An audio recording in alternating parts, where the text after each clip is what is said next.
설명을 좀 부탁을 드리겠습니다. 네, 우리 함께 성경 보시면서 하나님이 우리에게 요구하시는 것이 무엇인지, 또 이스라엘 백성들을 대해서, 아브라함에 대해서, 이삭에 대해서 유대인들은 어떻게 해석을 하고 있는지 잠시 살펴보는 시간을 갖도록 하겠습니다. 우리 손원배 목사님께서 자세하게 그 복까지 서론, 본론, 결론으로 아브라함이 이제 아브라함 앞에 순종한, 아버지에게 순종한, 하나님에게 순종한 이삭이 받는 복이 어떤 복인지까지 우리 정광 목사님 설교하신 내용을 아주 깔끔하게 요약 정리를 해서 딱 보여주셨기 때문에 여러분들 이미 정확하게 다 이해하신 줄로 믿습니다. 그래서 아브라함, 이삭에 대해서 유대인들이 이야기하는 것 잠깐 보면서 그것이 어떻게 우리는 예수님과 연결되는가를 한번 연결시켜 보도록 하겠습니다. 먼저 1절에서 창세기 22장 1절에서 하나님께서 아브라함을 테스트하셨다, 시험하셨다라고 이야기를 하는데, 여기에서 이 시험하다 하는 말, 이것이 과연 무엇인가 할 때, 여기서 하나님께서는 아브라함의 유익을 위해서, 너의 유익을 위해서 시험한다라고 말씀을 하셨습니다. 이것은 무엇을 우리에게 이야기하는 것일까 하는 것을 우리가 한번 생각해 볼 필요가 있는데요. 여러분들이 만약 어떤 상인이 있는데, 상인이 아주 튼튼하고 아주 잘 깨지지 않는 이런 항아리를 가지고 있는데, 손님이 오면 그 상인은 그 항아리가 얼마나 튼튼한지 보여주기 위해서 아마 그 항아리를 이렇게 무엇을 가지고 두들겨 볼 것입니다. 물론 항아리가 약하거나 결함이 있으면은 깨어질 수 있기 때문에 이런 식으로 상인은 과시하지 않을 것입니다. 하나님도 마찬가지로 아브라함의 이 믿음이 순전하고, 또 아브라함의 마음이 온전하고, 또 아브라함의 이 믿음이 강하다는 것을 하나님은 아셨기 때문에 지금 하나님은 많은 사람들 앞에 아브라함의 믿음을 확증시켜 주기 위해서 지금 시험하고 있다고 이야기합니다. 시편 11편 5절을 한번 볼게요. 시편 11편 5절.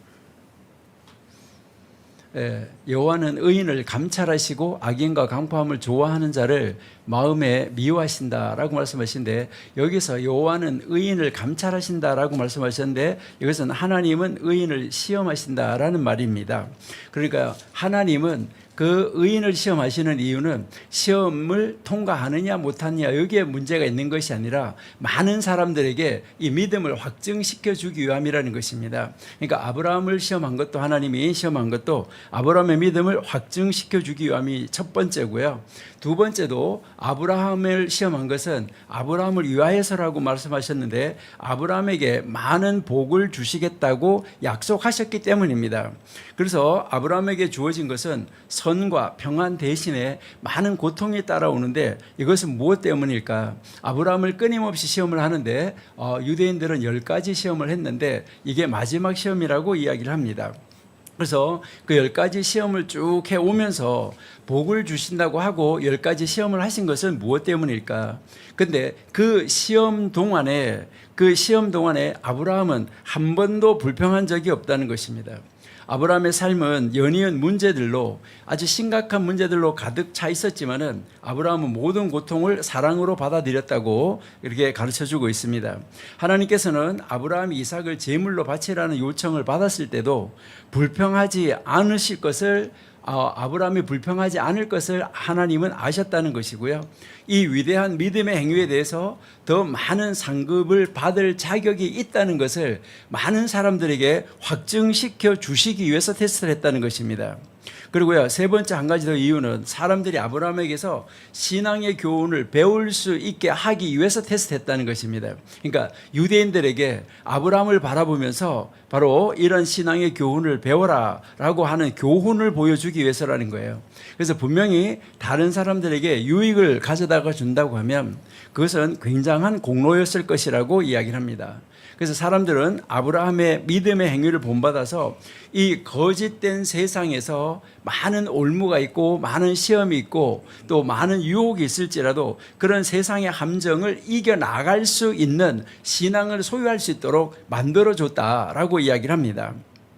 그래서 유대인들은 자기들이 쓰는 달력이 현재 5784년인데 자기들이 쓰는 달력으로 2084년 엘룰월 27일, 다시 말해서 설날 되기 3일 전에 이제 아브라함이 137세의 나이에 바로 37세 이삭을 하나님 앞에 드렸다, 이렇게 이야기를 하고 있습니다. 그럼 37세 이러면 굉장히 많은 것 같지만 여러분, 많다고 생각하시면 안 되고요. 왜 그러냐면은 40세의 장가를 들었고 이삭은 180세까지 살았습니다. 그렇게 볼 때 이 37세는 결코 나이가 많은 나이가 아니라는 것이죠.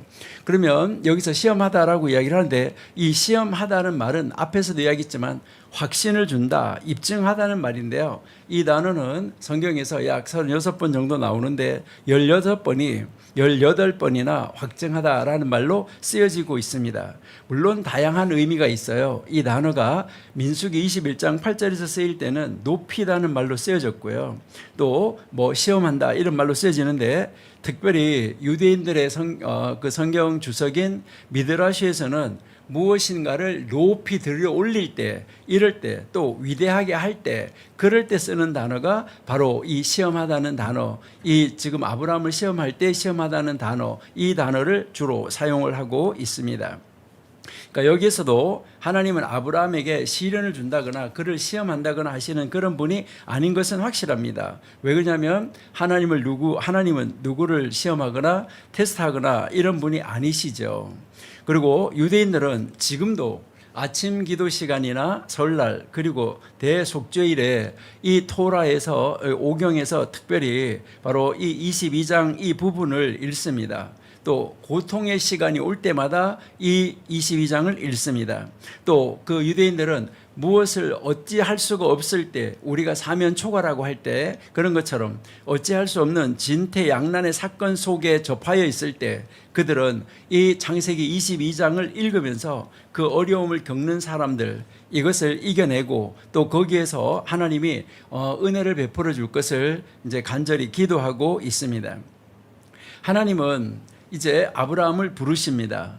하나님이 아브라함을 불러내시는데 22장 1절 한번 보실까요? 하나님이 아브라함을 부르시는데요. 22장 1절 한번 보실게요. 네, 하나님이 이제 아브라함을 시험하시려고 그를 부르시되 아브라함 하시니 그가 가로되 내가 여기 있나이다 라고 말씀하시는데요. 자, 여기서 아브라함이 지금 계속해서 내려가면서 여러분이 창세기 22장을 읽어보시면 하나님한테 한 말은 딱 한마디밖에 없어요. 그러니까 아브라함을 부르시니까 아브라함이 하나님께 한 말, 오직 한 말밖에 없어요. 여기에 22절에 마지막에 내가 여기 있나이다, 이 말밖에 다른 말 한 말 저기 한 적도 없습니다. 어떤 말도 한 적이 없어요. 아주 경건하고 겸손해서 모든 것을 말씀대로 이룰 준비가 되어 있다는 대답입니다. 여기에서 내가 여기 있나이다, 이 말은 다시 말하면 무엇을 말씀하시든지 말씀하신 대로 행할 준비가 완벽하게 되어 있습니다 라고 말할 때 내가 여기 있나이다 라는 말을 쓰는 것입니다. 그래서 모든 것을 할 준비를 해놓고 기다린다고 말할 때, 그럴 때 사용하는 말입니다. 바로 이 말은 믿음의 말인데 지금 하나님께서 어떤 일을 말씀하실지 몰라요. 그 모르지만 하나님의 말씀을 행할 준비가 되어 있다는 거예요. 무엇을 말씀하시든지. 우리 출애굽기 24장 7절 잠깐 한번 보실게요. 출애굽기 24장 7절.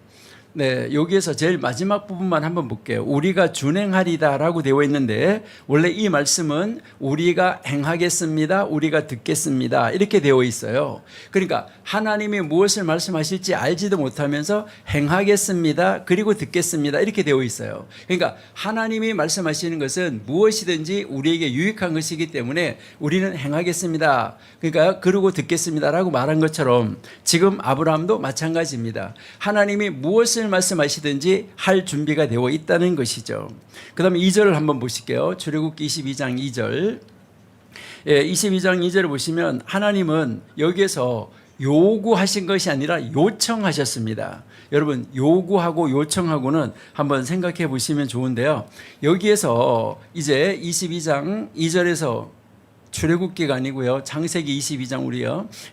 거기에서 이제 보시면 하나님은 이제 여기에서 가라사대 내 아들 내 사랑하는 독자 이삭을 데리고 모리아 땅으로 가서 내가 지시한 산을 번제로 드리라라고 이야기를 하는데, 여기서 내 사랑하는 독자 이삭을 데리고라고 말했는데, 여기에서 이 말이 데리고라고 말하는데 여기서는 뭘 말하냐면요, 내 사랑하는 독자를 취하라라고 되어 있습니다. 취하라. 근데 여기서 취하라고 하는데 영어 성경으로 여러분 읽어보시면 please라는 말이 붙어 있어요. please.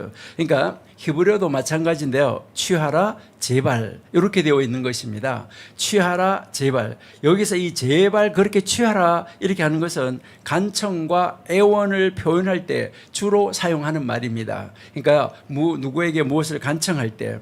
그래서 영어에서 이 please라는 말과 같은 의미라고는 볼 수 있지만은 그 의미보다 훨씬 강한 말입니다. 이것은 무엇을 말하냐면 화자, 말하는 사람의 애원이 담긴 청원을 말하는 것입니다. 그래서요, 이 히브리어의 이 please라는 말과 함께 명령형이 함께 나온다는 것이죠. 이것은 무엇을 말하냐면 please 취하라 이렇게 하는 말은 아브라함에게 절대적인 자유의지가 있다는 것을 말합니다. 여기서 이 말은 우리에게 주는 뉘앙스는 뭐냐면 아브라함이 거절하더라도 죄가 되지 않는다는 것을 우리에게 가르쳐 줍니다. 그러니까요, 만약에 여기에서 please라는 말이 없이 이 취하라, 근데 please 이 말이 없이 나오는 경우도 많이 있어요. 한번 보실게요. 민수기 20장 25절. 너는 아론과 그 아들 엘라사를 취하여, 이렇게 되어 있습니다. 여기도 취하라, 그리고 호르산에 오르라 이렇게 되어져 있고요. 자, 그러면은 이렇게 하는 이 성경 구절이 굉장히 많이 있는데요. 여기에서 우리가 이제 볼 수 있는 것은 무엇을 이야기하냐면은 이제 다른 사람, 그 명령을 듣는 상대방에게 다른 사람을 설득해서 그렇게 하도록 하라 하는 거예요. 그러니까 여기에서도 보면 아론과 그 아들 엘르아사를 설득해가지고 데리고 호르산으로 올라가라, 취해서 데리고 가라 이렇게 쓰인 것입니다. 그런데 지금 하나님께서 하시는 이 말씀, 아브라함에게 하는 말씀은 다르다는 것이죠. 그렇지만은 아브라함이 이 말씀을 들을 때는 아브라함의 마음을 찢어놓는 청천벽력 같은 이 너무나 놀라운 말씀입니다. 아들을 취하라, 바치라, 희생하라. 근데 희생할 아들의 이름까지 지금 이제 지명을 해주기는 하는데 여기서 다양한 표현을 쓰는데 왜 이러한 표현을 다양하게 사용했을까? 그냥 이삭이라는 이름을 부르면 안 되었을까? 그냥 처음부터 이삭 이렇게 하면 되지. 그리고 특별히 여기서 사랑하는 자라는 말까지 붙어 있어요. 다시 한번 가볼게요. 출애굽 창세기 22장 2절. 네, 여기에서 내 사랑하는 자라고 이야기를 하는데 요 사랑하다는 단어가 성경에서 이곳에 처음 나온다는 것은 혹시 아시고 계십니까? 그러니까 이 사랑한다는 단어가 성경에서 여기에 처음 나오고 있습니다. 이 단어는 처음에는 부모와 자식 관계에서 나오다가 나중에 가서 부부 관계에서 사랑하는 것으로 나오고 있습니다. 하나님은 아브라함의 이 혼란스러움을 최대한 피하기 위해서 이렇게 했다라고 설명을 합니다. 아브라함의 하나님을 만지시면서 하나님은 하나님의 뜻을 아브라함에게 전해주고 있다는 거예요. 창세기 12장 1절에서도 보시면은 처음부터 이제 내가 너에게 나타날 그 땅으로 가라 이렇게 하시면은 돼요. 창세기 12장 1절에서도 그러니까 처음부터 내가 너에게 보여줄 땅으로 가라 이렇게 하면은 될 것인데 왜 제일 마지막에 앞에 서론을 쭉 펼치고 제일 마지막에 가서 그 말씀을 했을까? 이 말씀은 무엇을 이야기하냐면 충격을 줄이기 위한 바로 히브리 사람들의 그 말의 요법, 말의 용법이라는 것이고 말의 사용법이라는 것입니다. 하나님은 사랑하는 자를 배려하셔서 일을 명령하시고 계십니다. 이 일 또한 하나님은 원하지 않는 일이지만 모든 것에게 그러니까 모든 것입니다. 사람이 아니고 식물, 사람, 산, 그리고요 뭐 동물 아니면 모든 것에게 아브라함의 믿음을 하나님은 자랑시켜주고 그 아브라함의 믿음을 확인시켜주기 위해서 이렇게 했다는 것입니다. 여러분 욥기도 읽어보시면 하나님이 욥을 사탄한테 자랑했기 때문에 그때부터 욥에게 문제가 일어나는 것입니다. 그러니까 하나님이 욥을 자랑한 것이죠. 그리고 여기에 우리가 본문에서 다시 보시면 하나님께서 말씀하시는 것을 우리가 보면 보라 너 자신을 위하여서 가라 라고 이야기합니다. 여기서도 너 자신을 위하여서 가라. 아들을 희생제물로 드리라는 말씀을 하시면서 이것이 너 자신을 위하여서 좋은 것이니라. 이거는 이해가 잘 안 되는 말이죠. 가라는 단어와 너를 위하여라는 단어 이 함께 쓰이는 것을 보면 아주 중요한 출발점을 말할 때 이 단어가 주로 쓰이고 있습니다. 가라는 단어와 이제 그 너를 위하여라는 단어가 함께 쓰일 때는 굉장히 중요한 구문을 말할 때 쓰이는데요. 우리 12장 1절은 한번 봐야 되겠네요. 자, 창세기 12장 1절.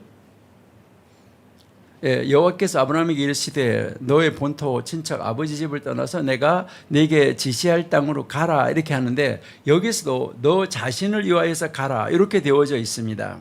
그러니까요 이 12장 1절은 너 자신을 위해서 가라고 하는데 여기에서 가라는 것은 지금까지 너가 있었던 과거하고 결별하라는 거예요. 그러니까 결별해서 아버지와의 결별, 본토, 친척, 아버지 집과의 온전한 결별을 이야기를 하고 지금 창세기 22장에서 지금 이제 너 자신을 위해서 가라 이 말은 미래와의 결별 이것을 말하고 있는 것입니다. 다시 말해서 아들과의 결별을 이야기를 하는 것입니다. 아까 우리 손 목사님께서 이삭과의 결별을 이야기를 하셨는데요. 바로 그 말을 말한 것입니다. 하나님은 아브라함에게 이제 너가 너의 아버지와 결별한 것처럼 너의 아들과 결별할 때가 되었다. 너의 아들 또한 너의 아버지, 그러니까 너의 아들 또한 아버지인 너와 결별할 때가 됐다. 이제 나하고만 관계를 가질 때가 됐다. 이것을 말하고 있다는 것이죠. 하나님은 우리의 삶 가운데서 하나님이 최우선의 자리에 계시기를 원하십니다. 우리는 그 어떤 것보다 하나님을 최우선 자리에 모시고 살아야 됩니다. 우리가 이 세상의 모든 것과 결별할 때, 그러니까 우리 정광 목사님 말씀대로 지정의를 온전하게 내려놓을 때, 자아를 파쇄할 때 하나님은 우리에게 다가와 주시고 우리에게 귀한 것들로 공급해 주시고 채워 주십니다. 이것을 유대인들도 똑같이 이야기합니다. 그러니까 모든 것, 세상의 모든 것과 결별할 때 하나님은 우리에게 다가와 주신다. 그리고 모리아 땅으로 가라. 바로 이 장소는 하나님께서 다윗에게 나타나셨던 여부스 사람 오르는 타작마당이고 예루살렘에 있는 산이다. 이게 바로 우리가 예수님께서 십자가에 달린 산이라는 것은 뭐 우리는 다 알고 있는 사실입니다. 그리고 이제 3절을 한번 보시면 22장 3절에 보시면은 이제 그 아브라함이 본인이 직접 나무를 쪼개고 이제 말에다가 안장을 지우고 하는 것을 우리가 볼 수 있습니다. 여기서 아브라함이 일찍 일어났다는 것은 기도하기 위해서 일어났다는 것이죠. 아브라함의 집에 많은 종들이 있는데 왜 종들을 시키지 않고 아브라함이 직접 이렇게 했을까? 그리고 왜 이렇게 자기가 직접 했다는 말을 꼭 말할 필요가 있었을까 하는 것을 우리가 한번 생각해 봐야지만 되는 것입니다. 여러분들 한번 생각해 보세요. 다른 사람들이 지금 아브라함이 하는 행동을 보고 있다라고 한번 생각해 보세요. 다른 사람들이 지금 아브라함이 하는 행동을 보고 있다. 어떻게 생각했을까요? 아브라함이 왜 저럴까? 왜 종들을 안 시키고 저렇게 할까? 오늘은 왜 저럴까? 이런 거에 아마 관심 있지 않았을까요? 아브라함은 다른 사람들의 시선에 관심이 없습니다. 오직 하나님의 일을 이루는데 어떻게 구별되게 하나님의 뜻에 맞게 이룰 수 있을까에 관심을 가지고 있습니다. 그리고 여기에서 또 우리가 보시면 그 젊은이들 둘을 취하였다고 하는데 여기서 이 젊은이라는 말이나 이삭을 말할 때 젊은이라는 말이나 다 같은 말입니다. 이것을 여러분들이 한번 같이 생각을 해보시면은 이제 좋고요. 그 다음에 모리아산 3일에 아브라함은 모리아에 이르러서 멀리서 한 곳을 바라봤다라고 이야기를 합니다. 그러니까 이제 여기 4절에 보시니까 멀리서 이제 눈을 들어서 멀리서 바라봤다고 이야기를 하는데 여기 아브라함은 지금 어디에 살고 있었습니까? 헤브론에 살고 있었습니다. 그러면 헤브론에서 예루살렘까지는 부지런히 걸어가면 8시간이면 갈 수 있는 거리인데 왜 3일이나 가게 됐을까? 하나님은 아브라함에게 충분한 시간을 주신 것입니다. 짧은 길로 선택하면 충동적으로 아들을 드린 것으로 생각할 수 있는데, 근데 하나님은 아브라함에게 충분한 시간을 주셨다는 것이죠. 그러나 아브라함에게는 이 3일의 기간은 아마 30일, 3년이 된 그런 긴 시간이었을지도 모릅니다. 이제 하나님 하신 그 3일이 되었고 아브라함은 눈을 들어서 보게 됩니다. 먼 곳으로부터 그 장소가 보이는데 그 장소가 어디입니까? 하나님은 말씀하시지 않았어요.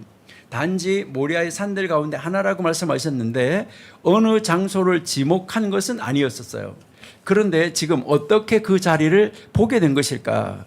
그 장소라는 말, 여기서 그 장소, 그곳이라고 나와 있는데요. 이제 우리 한글 성경에서 들어 그곳을 했는데 이 그곳이라는 말, 이 그곳이라는 말은 하나님이 임재하신 자리를 말하는 히브리어로 하마콤이라고 쓰고 있습니다. 그러니까 3일째가 되는 그 날에 고개를 들어 보니까 하나님의 임재가 보였다는 것입니다. 아마 함께한 다른 사람들은 느끼지 못하였을 것인데 아브라함과 이삭은 보았을 것입니다. 그래서 그 유대인의 성경 주석에 보면 하마콤을 하나님의 이름으로도 부르기도 합니다. 이는 이제 하나님이 계신 자리, 바로 하나님의 자리라는 뜻입니다. 그래서 미드라시는 말하기를 하나님, 이제 이 아브라함이 아들에게 물었다는 것입니다. 아들 이삭아, 너는 내가 보는 것을 보느냐? 그때 이삭이 대답했다고 합니다. 예, 아버지, 저도 보고 있습니다. 그때 함께 한 두 젊은이에게 물었다는 거예요. 너희도 내가 보는 것을 보느냐? 그들은 무엇이 보이냐고 물었다고 합니다. 아무것도 안 보인다고 했다고 합니다. 자, 그렇게 해서 하나님의 임재의 자리가 영안이 열려진 사람한테 보여졌다는 것이고요. 5절 볼게요. 5절, 22장 5절을 보시니까 아브라함은 종들에게 말한다. 너희는 너희를 위하여 여기 앉아 있으라. 나 그리고 그 젊은이 우리가 가게 하라. 저기까지. 그리고 우리가 예배하게 하라. 그리고 우리가 너희에게로 돌아오게 하라. 라고 되어 있습니다. 아브라함은 왜 이런 말을 했을까? 그들과 함께 가면 안 되었을까? 그들을 왜 먼 거리에다가 두고 가려고 했을까? 그냥 여기 있으라 하면 되지 왜 나귀와 함께 여기 있으라 하는가? 왜 짐을 지고 가는 나귀는 그 산까지 가면 안 되었는가? 이것이 유대인들의 질문입니다. 하나님이 노아의 후손을 부를 때는 노아의 아들들 또는 노아의 후손들이라는 표현을 자주 사용합니다. 그런데 아브라함의 후손을 말씀하실 때는 꼭 아브라함의 후손들 이런 말을 많이 쓰지 않고 아브라함의 씨라는 용어를 주로 사용을 하십니다. 이 차이는 무엇입니까? 아브라함은 이성과 논리와 합리적인 인간 사고에서 나오는 주장, 다시 말해서 사람들이 믿어주지 않는 사건이나 일에 대해서 항변하지 않았습니다. 하나님이 말씀하신 것에 대해서 다른 사람이 이해하지 못해도, 이성적으로 이해하지 못해도 아들을 바치라는 것을 그 시대에 이해할 수가 없는 그런 말이라도 그것에 대해서 그것을 가지고 뭐 이성 논리 합리적으로 인간들과 뭐 하나님이 이렇다 이것을 가지고 거기에 항변하지 않았다는 것입니다. 다른 사람들이 아브라함에 대하여 말하는 것에 대해서 두려워하지 않았다는 것입니다. 오직 아브라함에게는 하나님의 뜻을 이루는 것만이 그의 일이고 그의 목표였습니다. 자신이 무시당하거나 아니면 자신의 일이 좌절되거나 잘못되거나 하는 것은 신경 쓰지 않았다는 것입니다. 21세기를 사는 우리는 어떤가? 하나님의 사람이라고 하면서도 사람의 비유를 맞추려고 하나님이 기뻐하는 것을 알면서도 하나님의 일이라는 것을 알면서도 진행시키지 못하고 두려워하고 포기하진 않는가 하는 것인데요. 자, 그러면 왜 여기서 아브라함은 나귀 산 아래 두고 가는 것일까? 이것은 부정한 사람은 하나님의 단에 오를 수 없습니다. 부정한 짐승 갈 수가 없습니다. 하나님은 모세를 부를 때나 여호수아를 부를 때 너가 선 곳은 거룩한 곳이니 신을 벗으라고 말했습니다. 지금 아브라함과 이삭이 단을 쌓으러 가는 곳은 하나님의 임재의 자리, 바로 하마콤, 거룩한 자리입니다. 그곳에는 정하지 않은 사람, 정하지 않은 짐승 갈 수 없습니다. 그래서 나와 젊은이, 우리, 요 말을 우리가 신경 써야 됩니다. 우리 한글 성경에서는 이게 분명하게 표현이 안 되는데 아브라함이 사환에게 이르되 너희는 나귀와 함께 여기 있으라. 여기 사환이라는 말도 젊은이라는 말이고요. 또 기다리라. 내가 아이와 함께 할 때 여기 아이라는 말도 사환이라는 단어랑 똑같이 쓰여져 있는 이제 젊은이라는 단어입니다. 내가 그 젊은이 우리는 이렇게 되어 있습니다. 내가 나와 그 젊은이 우리는 우리는 이렇게 되어 있는데요. 이것을 우리가 이제 잘 보셔야 되는데 여기에 왜냐하면 이 이스라엘 사람들이나 한국 사람들이나 우리라는 말을 굉장히 좋아합니다. 우리도 뭐 우리 학교 심지어 우리 남편 우리 와이프까지 쓰잖아요. 자기 와이프인데 그럴 정도로 우리라는 말을 굉장히 좋아해요. 이스라엘 사람들도 마찬가지입니다. 그런데 오늘 22장 5절 본문에서는 나와 그 젊은이 우리 이렇게 말을 하고 있기 때문에 여기에 우리에 포함된 사람은 자기 혼자만을 말하는 것이 아니라 나와 그 젊은이 우리이기 때문에 이것은 분명 아브라함과 이삭 두 사람을 두고 이야기하고 있다는 것이 확실하다는 것입니다. 그러니까 여기에서 이제 그 두 사람이 가서 예배하는다 하는데 그러면 또 두 사람이 가서 예배하는 것까지는 좋은데 둘이 함께 돌아온다. 이거는 무슨 말일까? 여러분 한번 생각해 보세요. 여러분들이 지금 그 아브라함의 말을 듣고 있는 사환이라고 한번 생각해 봐요. 아브라함이 사환에게 이르되 너는 나귀와 함께 여기 있어. 내가 이 아이와 함께 우리가 가서 우리가 가고 우리가 예배하고 우리가 너희로 돌아올게. 이런 말을 왜 할까? 그냥 가서 예배하고 우리 갔다 올게 이렇게 하면 되는 것이지 뭐 우리가 어떻게 하고 이 아이와 우리가 어떻게 하고 이런 말을 왜 했을까요? 아마 종들도 이상하게 생각하지 않았을까요? 제사할 때 나무, 불, 칼 있는데 오늘따라 제물이 없는 것이 수상하다고 아마 생각했을 거예요. 물론 이삭도 오늘은 왜 제물이 없을까 생각했을 거예요. 그리고 다른 이는 왜 이제 그 다른 사람들은 왜 두고 가는가? 이것도 또한 굉장히 이상한 일이었었어요. 그날따라. 어쨌든 아브라함은 두 사람에게 말을 하는데 둘이 함께 돌아오겠다고 말할 때 남아있는 사람의 입장에서 볼 때는 이상하게 들리는 일이에요. 아니 저기들 갔다 둘이 돌아올 건데 왜 우리 둘이 온다고 말을 해? 라고 이야기를 하는 것이죠. 당연히 둘이 돌아오는 것이다. 이 앉아있는 사람들이 들을 때는 오히려 둘이 돌아오겠다고 말하는 것이 그들에게는 이상하게 들렸을 수도 있다는 것이죠. 당연한 말을 왜 하지? 오늘 진짜 계속 이상한 말만 하네. 아브라함이 3일간의 주인의 행동이 너무너무 이상하다고 느껴왔는지도 몰라요. 모든 일이 일어난 것을 우리가 보면 이제 그렇다 하는 것을 우리가 이제 볼 수 있어요. 여기에서 지금 5절에서 분명하게 이야기하는 것은 이삭하고 아브라함하고 둘이 함께 올라갔다는 것이고요. 자, 6절 보실게요. 6절 아브라함이 이에 번제 나무를 취하여 그 아들 이삭에게 지우고 자기는 불과 칼을 손에 들고 두 사람이 동행했다. 여기에 이야기를 하는데요. 여기에서 아브라함은 번제를 위한 나무를 나귀로부터 내려서 이삭에게 지어준다는 이야기잖아요. 이것은 마치 처형될 사람이 자신의 어깨에 자신이 처형당할 화형대를 지고 가고 있는 것과 같은 형상을 우리에게 보여주고 있는 것입니다. 여러분들이 이삭과 아브라함이 살던 그 시대의 문화를 이제 이해하고 있다고 하면 여러분들은 아마 이것을 좀 더 잘 이해하고 있을 거예요. 이제 원래 화형당하는 사람은 그 화형당할 그 목재를 그 화형목을 화형당할 사람이 지고 가는 것이 그 당시의 문화였었습니다. 그러니까 그 당시의 문화를 잘 이해하고 있는 이삭 어떻게 생각했을까요? 그 당시에 이 문화를 잘 이해하고 있는 이삭이 생각할 때 이 사건은 너무 이상하다라고 이삭은 생각할 수가 있었고 오늘은 내가 바로 그 불에 태워서 돌아갈 이제 불에 태워질 제물이구나라는 것을 이삭은 쉽게 알 수 있었다는 거예요. 그 당시의 문화로 볼 때. 그러니까 이 사건은 너무 무거운 짐일 가능성이 많은 거예요. 이삭에게는요. 그리고요. 또한 이 이삭의 마음이 얼마나 무거웠을까요? 우리가 한번 생각해 보면 그 당시에 그 사형제도가 여러 가지 있는데 화형당하는 사람이 자신이 화형당할 화목을 자신의 어깨에 메고 가는 것이 그 당시의 관습인데 이삭이 이것을 잘 알고 있으면서 지금 아버지와 함께 가고 있는데 지금 이삭의 마음은 어땠을까요? 이삭은 모든 것을 알고 아버지와 함께 가고 있다는 것입니다. 아브라함은 아버지 하나님의 뜻을 이루기 위해서 올라가고 있어요. 아브라함은 근데 이삭은 아버지 하나님의 뜻과 자신의 육신의 아버지의 뜻을 함께 이루기 위해서 묵묵하게 순종해서 올라가고 있는 바로 이삭이라는 거예요. 그래서 유대인들은 바로 믿음의 조상 아브라함 이제 순종의 조상 이삭 이렇게 이야기를 하고 있는 것입니다. 이 둘이 지금 함께 가고 있었지만은 그들의 마음은 아마 서로 달랐을 거예요. 아픈 가슴은 똑같았겠죠. 이삭은 자신이 왜 재물 되는지 모르고 가고 있는 것이죠.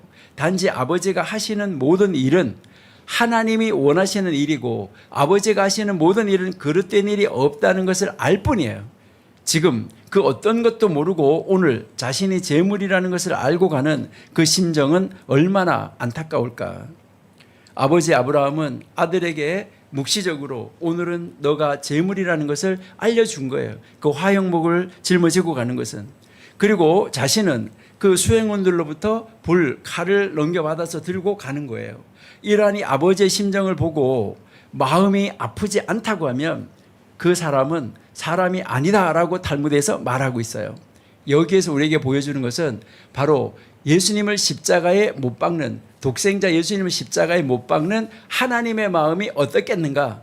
아브라함이 이삭을 지금 번제로 드리는 이 마음을 이해할 때 하나님이 하나님이 바로 예수님을 이제 그 십자가에 못 박아서 돌아가시게 하는 그 사건이 하나님 아버지에게, 성부 하나님께 얼마나 마음 아픔이었었나, 이것을 우리에게 가르쳐주고 있다는 것이죠. 그리고 여기서 칼이라는 단어를 한번 보셔야 돼요. 히브리어에서 칼이라는 단어가 굉장히 여러 가지가 있어요. 그런데 여기에서 이 칼이라는 단어는 도살하는 칼 이렇게 이야기를 하는데, 여기서 이 도살용 칼이라고 말할 때 여기서 쓰는 칼은 먹다는 단어에서 온 말이에요. 먹다. 그러니까 먹는다 하는, 히브리어 단어 먹는다는 단어에서 완다는데요. 이 말은 무슨 말이냐면 음식을 만드는 칼, 이것을 이야기를 합니다. 여러분, 여기에서 지금 이제 이 이삭이 하나님 앞에 제물로 드려지는 것은 바로 이삭이 유대인들 모두에게 음식이 되어지는 것으로 드려졌다라고 이야기를 합니다. 그래서 이삭이 제물로 드려졌기 때문에 유대인들이 다 살게 됐다는 것을 이야기를 하는 것입니다. 그래서 음식을 만드는 칼, 바로 오늘까지 유대인들은 이 칼의 공로를 먹고 이 세상의 복을 누리게 된다라고 설명을 하고 있습니다. 그래서 여기서 이 묶여진 것, 이삭이 묶여진 것은 이제 그 묶여진 이삭의 그 공덕은 끝이 없다. 이제 다시 메시아가 와서 하나님의 나라가 회복될 때까지 거기에 끝이 없다라는 것을 그들이 지금 설명하고 있습니다.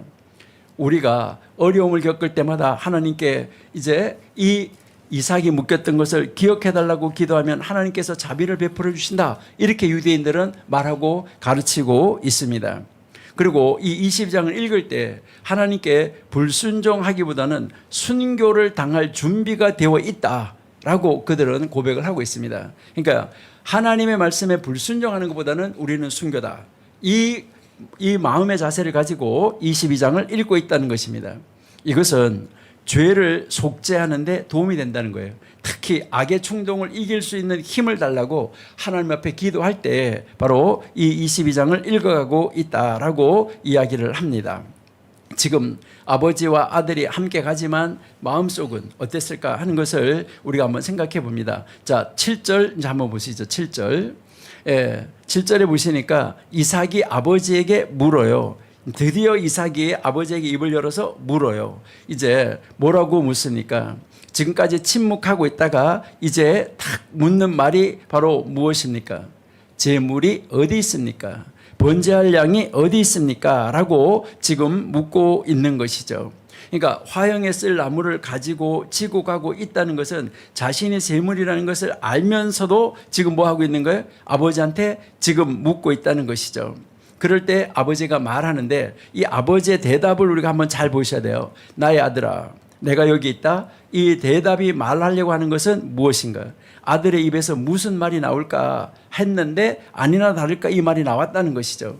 아버지, 오늘 드려질 희생 제물은 어디 있습니까? 이 질문을 듣는 아브라함, 아버지의 이 마음을 헤아려 보셔야 된다는 것이죠.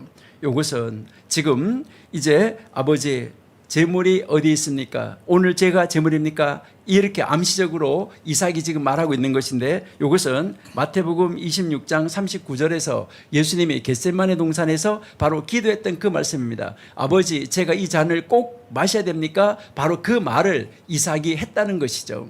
바로 이삭이 했다는 것을 우리에게 보여줍니다. 자, 8절 보실게요. 이제 8절에 보시면 아니요 22장 8절에 아브라함이 가로되 아들아 번제할 어린 양은 하나님이 자기를 위하여서 친히 준비하시리라 라고 지금 말씀하고 있는데요. 여기에서 지금 이 말씀은 우리가 좀 잘 보셔야 되는데 하나님이 자기 자신을 번제를 위한 양으로 나타내 보여주실 것이다 이렇게 되어 있습니다. 하나님이 자기 자신을 번제할 양으로 내어놓으실 것이다 이것을 말하는 거예요. 이것은 아브라함이 알았는지 모르는지 모르지만 아브라함의 입술을 통해서 지금 이제 하나님이 말씀의 육신이 돼서 이 세상에 오셔서 이제 그 십자가 위에서 달려서 돌아가실 것을 우리에게 미리 말씀해 주신 것입니다. 아까 우리가 손은배 목사님 할 때 읽으셨는데요. 우리 빌립보서 2장 8절 한번 읽어보실게요. 빌립보 2장 8절 사람의 모양으로 나타나셨으며 자기를 낮추시고 죽기까지 복종하셨으니 곧 십자가에서 죽으심이라. 여기서 지금 말씀하는 것을 여러분이 이제 잘 보셔야 되는데 이제 성부 하나님, 성자 예수님 있을 때 성부 하나님이 바로 이 성자 예수님하고 이 관계에서 성자 예수님이 십자가에서 달려서 돌아가시게 되는데 바로 그 예수님께서 십자가에 달려서 돌아가실 그 십자가 나무 누가 지고 가고 있느냐? 바로 예수님이 지고 가고 있다. 지금 여기에 모리아산에서 지금 아버지 아브라함과 이삭 지금 이삭이 함께 하나님께 제사를 드리고 가고 있는데 지금 이삭이 자기가 불에 올라 앉아서 죽을 나무 누가 지고 가고 있냐? 이 화목대를 누가 지고 가고 있냐? 이것은 지금 이삭이 지고 가고 있다는 것이죠. 그러니까 성부 하나님 아브라함, 그다음에 이제 성자 예수님 이삭, 그다음에 그 십자가가 바로 이삭이 짊어지고 가고 있는 화목이다. 이렇게 우리가 생각할 수 있겠죠.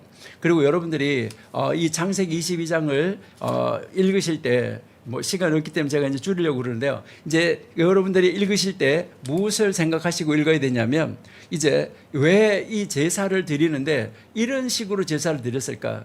여러분 이 제사를 드리는 것을 여러분이 보시면은요. 원래는 제사를 드릴 때 먼저 사람을 뭐 제물을 잡아가지고 각을 떠서 그것을 가지고 가서 제물을 드리는 거예요. 그러는데 왜 창세기 22장에서의 이 제사는 다른 제사와 다르게 그냥 통으로 묶어서 먼저 제단을 벌려놓고 그 제단 위에다가 사람 묶어가지고 제물을 묶어서 올려서 불태워서 드리려고 했을까? 이것도 여러분들 한번 이제 깊이 한번 묵상하시고 한번 생각을 해 보셔야지 된다 하는 것이죠. 그래서 결국은 이제 그 자리에 도착을 했어요. 창세기 22장 9절에서 바로 그들이 이제 하나님이 말한 그 자리에 왔는데 그때 여러분들 여기서 읽으셔야 될 때 창세기 22장에서 계속 나오는 하나님은 그 하나님이에요. 그 하나님. 왜 그 하나님이라고 했을까? 이것은 앞에서 하나님이 아브라함에게 말씀하셨던 그 하나님이라는 것을 이야기를 하고 있습니다. 그리고 이제 이 아브라함이 제단을 쌓았던 그곳은 바로 도착했는데 이미 전에 제단을 쌓았던 곳이라는 것을 여기 이제 여러 가지 이제 그 뉘앙스를 통해서 우리가 알 수가 있는데 그래서 탈무드는 아담, 가인, 아벨, 노아의 아들들이 다 이 모리아산에서 바로 이 산에서 제사를 드렸을 것이다. 그리고 그 자리는 나중에 다윗이 제단을 쌓은 곳이고 솔로몬이 성전을 지은 곳이고 또 예수님 십자가에서 달려서 돌아가신 곳이다 하는 것을 우리가 한번 생각해 볼 수가 있습니다. 이렇게 우리가 한번 보시고요. 창세기 24장을 가서 간단하게 보실게요.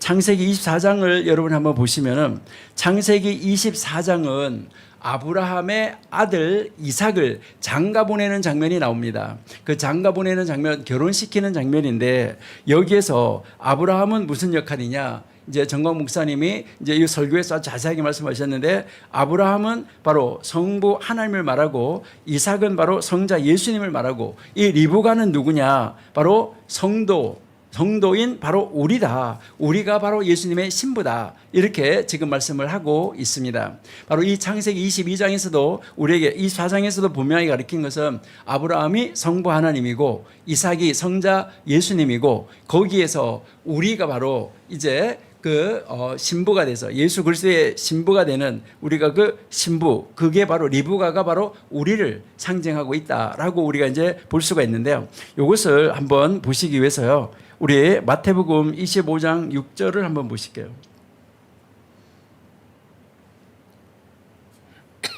예, 마태복음 25장 6절에 보라 신랑이로다 맞으러 나오라 하매, 여기서 신랑이 이제 예수님이라는 것은 우리가 잘 알죠. 내려가 10절 보실게요. 10절 저희가 살아간 동안에 신랑이 오므로 예비하였던 자들은 혼인잔치에 들어가지 못했다. 그러니까 이제 신부로 들어가지 못했다는 것이죠. 그다음에 고린도후서 11장 2절을 한번 보실게요. 고린도후서 11장 2절 예, 내가 하나님의 열심으로 너희를 위하여 열심을 내노니 내가 너희를 정결한 처녀로 한 남편인 그리스도께로, 바로 예수님께서 우리의 남편이 되셨다 하는 것을 우리에게 가르쳐 주는 것이죠. 그다음에 계시록 19장 7절 8절 한번 보실게요.